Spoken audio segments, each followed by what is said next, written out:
Ya, kita negara dengan hukum, tapi saya ingin tanya semangat GSJ, Gerakan Selamatkan Jakarta, yang tadi mengatakan bahwa kenapa tangkap Ahok ya, karena memang menurut GSJ dan pihak dari GSJ juga mengatakan ini sudah cukup bang, tapi mekanisme hukum yang harusnya ada di KPK seperti apa? Apakah memang ada masalah trust sama time issue sekarang? Apa memang ini kelamaan atau seperti apa, Bang Ruhut? KPK itu mitra saya, 5 komisioner itu juga Pak Agus, ya, Ibu Basaria, Pak Saud Situmorang, Pak Alex dan Pak Laude itu produk kami Komisi 3. Betul.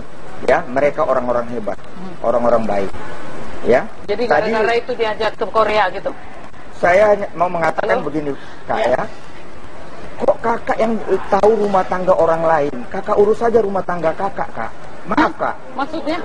Ini para penyidik apa udah nggak kompak lagi dengan komisioner? Jangan, kenapa Kak. Rumah tangga mana? Oke, itu yang bayar rakyat. Itu yang bayar rakyat, enak aja lo. Iya. Substansi rumah tangga apa Kak? Rakyat. Rumah tangga yang mana? Kak, rakyat yang mana? Nggak, kenapa kamu anggap berarti kami sebagai rakyat ini karena kalian tuh di DPR, kalian yang berhak kalau kalian, sedangkan kalian diam aja terus aku nggak boleh ngomong. Siapa bilang kami diam? Ya, jangan ngomong. Itu kasar. Ucapan lo itu kasar. Oke, teruslah keluarga kakak. Oke, kita sabar dulu sedikit. Keluarga gua apa? Kak, jangan campurin KPK. Nah, itu ya, kan itu lembaga KPK itu dibayar oleh rakyat. Iya. Itu dibayar oleh rakyat. Oke, saya mau tanya. Saya mau tanya. Semua kita dibayar. Nah, iya, tapi jangan ngomong ke keluarga saya. Kamu tuh nggak sopan. Oke, baru ketua DPR. Jangan campurin keluarga besar KPK. Baik, loh, ada keluarga apa itu? Jangan campurin keluarga KPK. Oke, kita harus balik lagi sebentar. Kami yang mana sebentar. Kalau marah kok makin cantik. Sebentar. Tapi kamu kasar. Oke, saya substansi. Mau bilang kasar itu ada. Enggak, jadi dianggap gua bukan warga negara Indonesia. Bukan kayak KPK. Baru tahan dulu sebentar. Baru pertanyaan saya sama Anda. Pertanyaan saya sama Anda ketika kemudian kita harus hormati mekanisme nih, ya kan? Proses seperti ini. Tapi bagi Anda bahwa ini masih dalam batas normal yang dilakukan oleh mitranya Komisi 3. Masih. Oke. Polisi, masih saya acung jempol dengan polisi sebagai Kantikmas pencegahan. Saya bangga dengan polisi. Enggak usah itu. Enggak, ini ngomong penegakan hukum ya. Kita sudah masuk ke penegakan kasus. Ya, Bang, kita bicara soal penegakan hukum. Kan gini, harapannya GSJ apa sih yang harus dikejar? Kita tetap harus percaya sama KPK ya. Kita tetap percaya. Oke, ini jangan bilang lagi bahwa Indonesia ini bukan keluarga gua. Gua lahir di sini. Bapak moyang gua semua ada di sini. Baik. Jangan ada satu orang mengatakan aku tidak berhak. Baik, baru sebentar. Kakak jangan marah lah. Enggak, gua marah lah. Oke.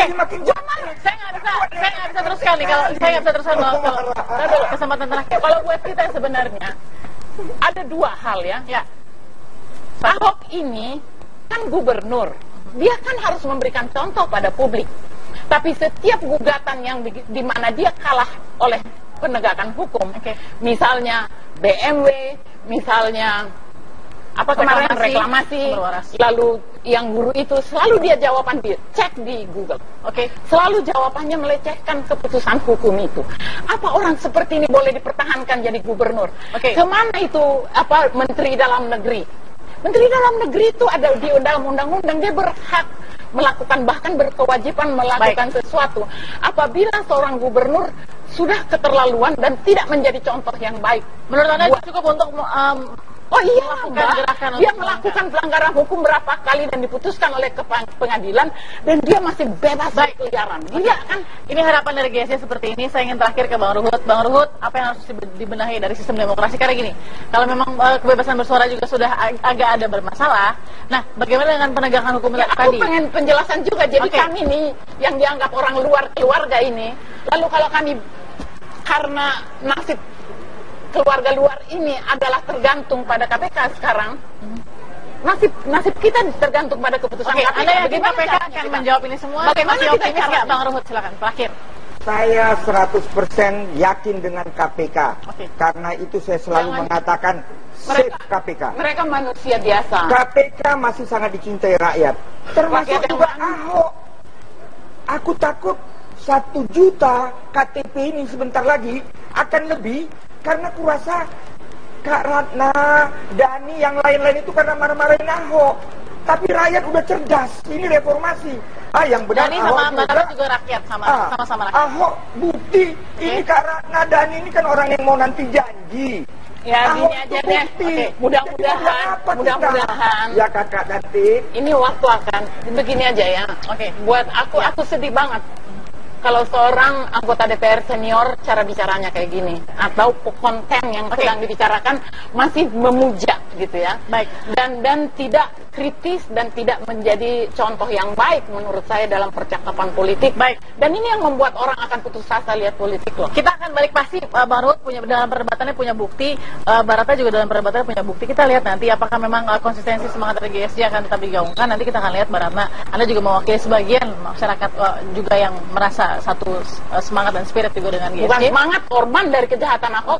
Oke, dan juga Bang Ruhut ya. Dan kita satu, jangan mudah mengatasnamakan rakyat. Suara rakyat, suara Tuhan. Baik. Kalau mau mengatasnamakan rakyat, Ruhut karena wakil rakyat. Tapi aku nggak berani mengatasnamakan rakyat. Itulah. Karena apa? Karena kau nggak kerja buat rakyat. Oke. Terima kasih Bang Ruhut. Terima kasih Bang Ruhut. Waktu kita sudah habis. Terima kasih Bang Ruhut. Terima kasih Mbak Ratna. Kita lihat nanti bagaimana kebebasan dalam memberikan suara dari rakyat juga dan untuk rakyat. Kita akan lihat sebentar lagi. Terima kasih sudah bersama kami. Anda bisa saksikan program. Selain masa buruh, musisi Ahmad Dhani serta seniman Ratna Sarumpait juga menyampaikan tuntutan kepada Komisioner KPK untuk menetapkan Ahok sebagai tersangka. Keduanya meminta Ahok sebagai tersangka dalam dugaan korupsi kasus sumber waras. Bersama para buruh, keduanya berorasi di depan gedung KPK untuk menyampaikan sejumlah tuntutan.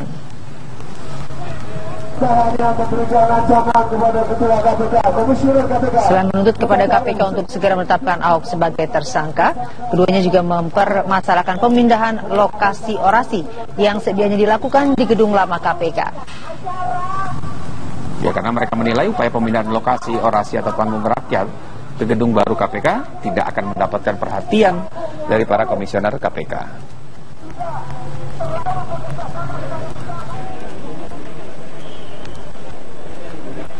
Adanya upaya menyusahkan kita melakukan panggung rakyat tangkap Ahok. Itu judul dari program yang harusnya kita gelar hari ini di sini. Tapi dari tadi malam setelahnya diambil mobilnya Dhani, alat musiknya, dan bahkan stafnya Dhani sekarang malah diinterogasi. Dan kita dipaksa di belakang. Kita nggak bisa di belakang karena tentu yang mau ngajak ngomong siapa. Kita cuma mau demo di gedung yang isinya ada komisioner KPK. Yang kita demo adalah komisioner KPK, bukan penyidik. Kalau kita udah tahu, semua penyidik menyatakan tersangka. Cuman komisioner yang belum menyatakan tersangka. Kita sudah tahu. Kita sudah tahu semua penyidik menyerahkan berkas tersangka kepada komisioner. Tahunya dari sumber yang cukup terpercaya. Apakah bisa dibuktikan dengan data? Ya, nggak bisa dong kita. Yang sumber waras. Ahmad Dhani sudah mengumumkan lebih dulu. Pak pemirsa, bagaimana perkembangan terkini dari gedung KPK? Kita akan bergabung bersama Cynthia Rey. Cynthia, apakah demonstrasi masih terjadi sampai sore ini? Sinta, Rizky, ratusan masyarakat yang tergabung dalam Konfederasi Serikat Pekerja Indonesia dan juga Gerakan Selamatkan Jakarta dan beberapa elemen lainnya saat ini sudah membubarkan diri dari gedung Komisi Pemberantasan Korupsi. Sempat 10 perwakilan dari para pendemo buruh ini memasuki gedung KPK yang lama yang berada di Jalan Rasuna Said Kafling C1, di mana mereka bertemu dengan Humas Komisi Pemberantasan Korupsi dan menyampaikan langsung apa yang menjadi aspirasi mereka. Salah satunya adalah meminta Komisioner KPK untuk segera menangkap Gubernur Basuki Cahayapurnama atau yang biasa kita sapa dengan Ahok ini untuk ditetapkan sebagai tersangka dalam kasus dugaan korupsi pembelian lahan rumah sakit sumber waras. Dan kami tadi sempat memantau bahwa para pendemo ini sudah disampaikan aspirasinya dan didengarkan langsung yang nantinya akan disampaikan oleh Komisioner KPK. Sempat tadi terjadi cekcok atau adu mulut pada aksi damai yang dilakukan di seberang gedung KPK karena memang beberapa pendemo akhirnya memilih untuk melakukan aksi demonya di seberang gedung KPK, mengingat mereka tidak mau atau tidak menerima bahwa mereka dipindahkan aksi demonya dari depan gedung lama KPK ke gedung baru KPK yang jaraknya hanya sekitar 500 meter dari gedung lama. Lantas mereka menutup jalan Rasuna Said dari arah Mampang Perapatan untuk menuju ke Menteng. Sempat terjadi kemacetan yang cukup parah, namun saat ini sudah kembali normal seperti biasa karena para pendemo buruh ini akhirnya membubarkan diri setelah aspirasi mereka didengarkan oleh Komisi Pemberantasan Korupsi. Dan selain itu memang tadi juga sempat ada perwakilan orator yaitu Ahmad Dhani dan juga Ratna Sarumpait yang mendatangi gedung lama KPK dan memprotes bahwa aksi damai yang bertajuk Panggung Rakyat Tangkap Ahok ini diminta untuk melakukan aksinya di gedung baru yang jaraknya memang tidak jauh dari gedung lama.